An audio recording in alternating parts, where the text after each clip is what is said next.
श्री कृष्ण भगवद्गीता का छठा अध्याय श्लोक नंबर 8वां।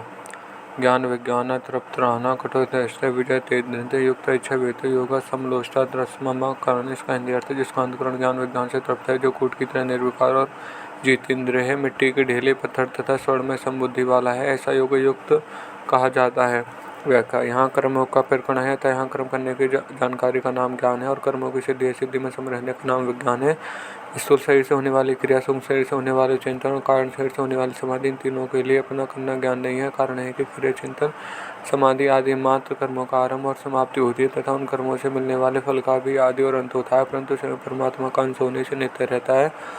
अतः अनित्य कर्म और फल से इस नित्य रहने वाले को क्या तृप्ति मिलेगी? जड़ के द्वारा चेतन को क्या तृप्ति मिलेगी? ऐसा ठीक अनुभव हो जाए कि कर्मों के द्वारा मेरे को कुछ भी नहीं मिल सकता, तो यह कर्मों को करने का ज्ञान है। ऐसा ज्ञान होने पर वह कर्मों की पूर्ति आपूर्ति में और पदार्थों की प्राप्ति में सम रहेगा। यह विज्ञान है। इस ज्ञान और विज्ञान से वह स्वयं तृप्त हो जाता है। फिर उसके लिए करना, जानना और पाना कुछ भी बाकी नहीं रहता। कूट एक लोहा पिंड होता है जिस पर लोहा, सोना, चांदी आदि अनेक रूपों में गढ़े जाते हैं, पर वह एक रूप ही रहता है। ऐसे ही सिद्ध महापुरुष के सामने तरह की परिस्थितियाँ आती हैं, पर वह कूट की तरह ज्यों का त्यों निर्विकार रहता है। कर्मयोग के साधक को इंद्रियों पर विशेष ध्यान देना पड़ता है, क्योंकि कर्म करने में प्रवृत्ति होने के कारण उसको कहीं न कहीं राग द्वेष होने की पूरी संभावना रहती है। इसलिए गीता ने कहा है कि यथार्थ कर्मफल के त्याग में जितेंद्रिय मुख्य है। इस तरह साधना अवस्था में इंद्रियों पर विशेष खाद रखने वाला साधक सिद्ध अवस्था में स्वयं जितेंद्रिय होता है। लोष्ट नाम मिट्टी के ढेले का, हंस नाम पत्थर का, कांचन नाम कण स्वर्ण का, इस सब में सिद्धि कर्मों की सम रहता है। सम रहने का अर्थ यह नहीं कि उसको मिट्टी के ढेले, पत्थर और स्वर्ण का ज्ञान नहीं होता।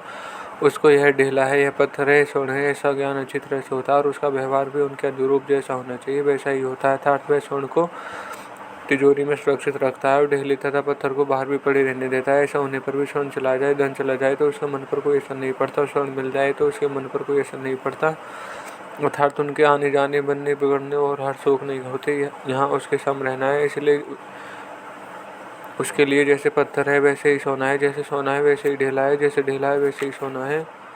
अतः इनमें कोई चला गया और कोई बिगड़ गया तो क्या इन बात को लेकर उसके अंतकरण में कोई विकार पैदा नहीं होता? इन स्वर्ण आदि प्रकार पदार्थों का मूल्य तो प्रकृति के साथ संबंध रखते हुए ही प्रतीत होता है और तभी तक उनके बढ़िया घटियापन का अंतकरण में असर होता है। पर वास्तविक बोध हो जाने पर जब प्रकृति से संबंध विच्छेद हो जाता है, तब उसके अंतकरण में इन प्राकृत पदार्थों का कुछ भी मूल्य नहीं रहता। अर्थात बढ़िया घटे सब पदार्थों में उसका सब संभाव हो जाता है। सारे यह निकला कि उसकी दृष्टि पदार्थों के उत्पन्न नष्ट होने वाले स्वभाव पर रहती है, अर्थात उसकी दृष्टि इन प्राकृत पदार्थों के उत्पन्न और नष्ट होने में कोई फर्क नहीं है। सोना उत्पन्न और नष्ट होता है, पत्थर उत्पन्न और नष्ट होता है तथा ढेला भी उत्पन्न और नष्ट होता है। उनकी इस अनित्यता प्राकृत दृष्टि रहने से उसको सोना, पत्थर और ढेले में तत्व से कोई फर्क नहीं दिखता। इन तीनों के नाम इसलिए हैं कि इनके साथ व्यवहार और तो यथायोग्य भी होना चाहिए और यथायोग करना ही उचित है तथा वह यथायोग्य व्यवहार करता भी है, पर उसकी दृष्टि उनके विनाशीपने पर ही रहती है। उसमें जो परमात्मा एक समान परिपूर्ण है, उस परमात्मा की स्वयं सिद्ध क्षमता उसमें रहती है। ऐसा ज्ञान विज्ञान से तृप्त, निर्विकार, जितेंद्रिय और समबुद्धि वाला सिद्ध कर्मयोगी योग यथार्थ योग और समता में स्थित कहा जाता है। और यह श्लोक यहीं समाप्त होता है। धन्यवाद।